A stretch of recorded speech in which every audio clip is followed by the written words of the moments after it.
Fala, meu povo, muito bom dia, boa tarde, boa noite, você que está aqui me assistindo nesse momento através do YouTube, uma ferramenta essencial para a gente compartilhar informações. E nesta feita eu venho falar um pouquinho, compartilhar um pouquinho com vocês sobre o ciclo do café, sobre esse grande exponencial produto que acabou influenciando muita gente a morar e a residir, produzir, trabalhar na região sudeste do Brasil.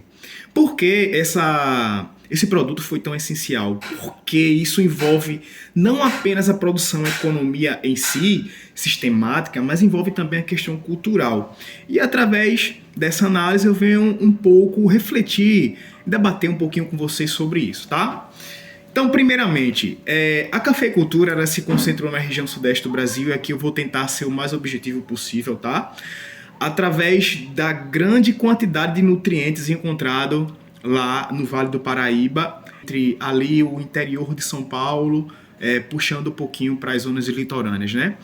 E essa grande concentração de nutrientes impulsionou e atraiu grande parte da população brasileira, e não só brasileira, dos grandes fazendeiros, mas também das pessoas que não moravam aqui no Brasil, né? Europeus, estrangeiros, vieram para o Brasil a fim de pegar um pouquinho desse grande manancial econômico no Brasil, tá? Então a primeira característica é a questão geográfica, que a gente fala tanto em história, mas esquece também de falar sobre essas características geográficas que também impulsionaram bastante esse grande ciclo do café ou a chamada famosa cafeicultura. Então a grande concentração de terra roxa, que segundo os estudos da USP, é um dos grandes mananciais e centros desses nutrientes. E não encontramos apenas na região sudeste do Brasil, mas encontramos também em grande parte da região norte do Brasil, onde através dessa concentração de terra roxa, outros denominam também de terra preta, que não só é usada para o cultivo de algumas plantas, mas também para o armazenamento de alguns materiais ali depositados há muito tempo. Então nós temos aí uma base científica relacionada à geografia e nós temos também essa grande evidência histórica, né? Que grande parte das pessoas se concentraram na região sudeste devido a esse grande fator geográfico que influenciou diretamente na produção da cafeicultura. Então, além disso, a gente tem a maior densidade de minerais, tá? E também nós temos a influência da flora. A flora, que é a grande massa, né, de Mata Atlântica ali naquela região, acabou que impulsionando também, atraindo mais umidade. Então, se eu tenho minerais em um solo, se eu tenho terra roxa, a combinação com o transporte de umidade e o grande ciclo, né, pluviométrico também naquela região, acabou que impulsionando ainda mais esse grande ciclo do café, atraindo majoritariamente as pessoas para a região sudeste do Brasil, tá? E você que estuda para o Enem, presta atenção nessas dicas, tá? Para nós termos aquela liberdade de opinar sobre o ciclo do café, a gente tem que sair um pouquinho daquela bolha de que só atrair o número de escravos para a região sudeste do Brasil. Não apenas isso, mas a gente tem que refletir sobre o porquê, além da economia, o Brasil ele atraiu tanto o ciclo do café. E aqui eu vou explicar para vocês, tá? O consumo do café, ela tinha duas grandes propriedades. A primeira propriedade é a propriedade biológica, que nela está contida então a cafeína. E só para vocês entenderem melhor, na grande explosão das indústrias na Europa, alguns funcionários, alguns trabalhadores, eles costumavam usar um pouco de bomba de cafeína, né, o grande consumo de cafeína para mantê-los acordados e ativos no trabalho. Aqui no Brasil se transformou um pouco, isso trouxe uma segunda imagem, que é a imagem social e cultural. Então a maior parte das pessoas consumiu o café apenas por um senso comum, apenas no hábito, apenas de estarem socializando entre as pessoas, eles utilizavam o café, tomavam o café para estarem dando uma prosa, conversando e etc. Então, o que eu quero refletir aqui com vocês não é que o café tenha sido importante economicamente. Sim, ela foi importante economicamente, enriqueceu grande parte dos proprietários, não só fazendeiros locais, mas também estrangeiros que vieram de outros países. Mas eu quero salientar que o café trouxe uma grande significância para o cenário cultural e social.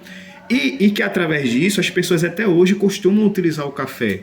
Por isso que a grande demanda do café hoje em dia tem acarretado alguns prejuízos e até alguns desconfortos financeiros, visto que, pelo fato das pessoas gostarem de consumir café quase que diariamente, o alto preço do café hoje em dia, através de políticas, né, internacionais e etc., acabou que deixando muita gente insatisfeita.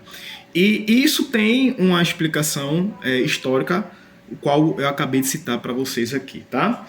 Então, eu citei aqui alguns fatores geográficos e climáticos que impulsionaram esse ciclo do café, tá certo? Nós temos também historicamente, né? Nós temos também a grande construção de ferrovias que ligou as zonas do interior para as litorâneas, principalmente ali no Porto de Santos.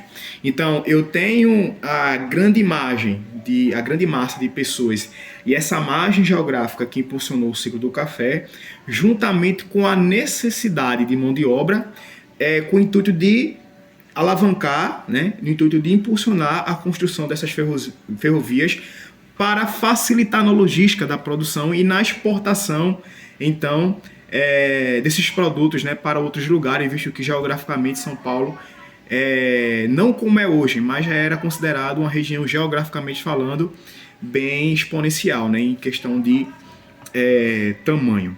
Então, a partir do século XIX, essa produção valorizou muito.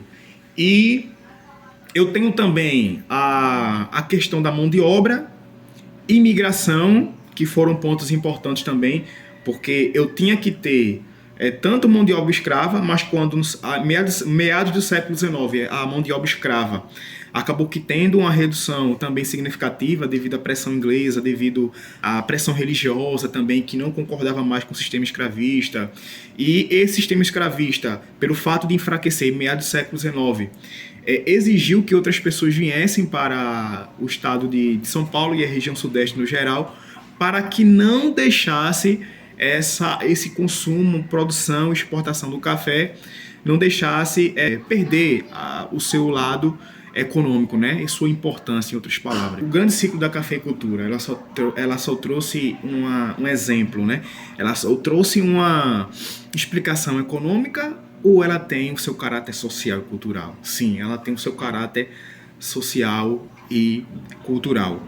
E isso foi passado de geração em geração, e hoje nós estamos aí desfrutando desse ciclo, ainda que presente no nosso imaginário, em nosso dia a dia, né, devido ao consumo. As pessoas hoje em dia gostam de tomar café à tarde, a título até mesmo de relaxamento, né? As pessoas gostam do café apenas para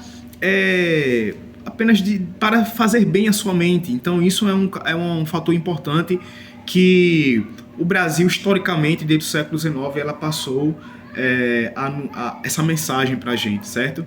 Então, eu deixo aqui para vocês, espero que vocês tenham compreendido esse grande ciclo do café, o porquê foi importante, espero que vocês tenham gostado.